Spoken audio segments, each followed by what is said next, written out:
Saudara, puluhan pelajar dilatih menjadi penghafal Al-Quran. Mereka ditarget dapat menghafal minimal 2 juz Al-Quran.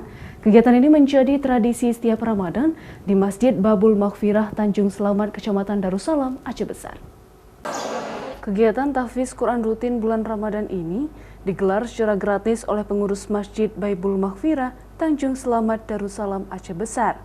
Ramadan kali ini sedikitnya 90 siswa sekolah mengikuti kegiatan tahsin dan tahfiz Al-Quran non-karantina ini. Kegiatan ini digelar dari 1 hingga 23 Ramadan mendatang. Mereka dilatih selama 4 jam dalam sehari dengan menghafal minimal 1 hari 1 halaman Al-Quran. Ditargetkan para pelajar ini mampu menghafal 2 juz Al-Quran selama 20 hari. Target menghafal selama 20 hari itu 2 juz, di mana dalam sehari targetnya 1 lembar. Jadi teman-teman diharapkan selama 20 hari ke depan ini bisa menghasilkan hafalan sekurang-kurangnya sebenarnya itu 2 juz. Jadi target 1 hari 1 lembar dalam durasi 4 jam dalam sehari.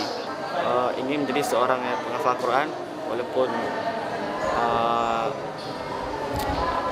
tidak menghafal 30 juz, tapi minimal adalah berapa juz, 2 juz.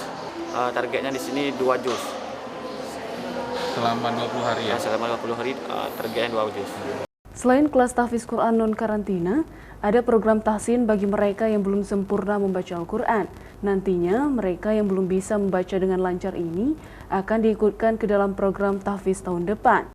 Mereka setiap harinya terus dievaluasi oleh para pengajarnya, seperti capaian hafalan setiap harinya, kedisiplinan, dan akhlak mereka.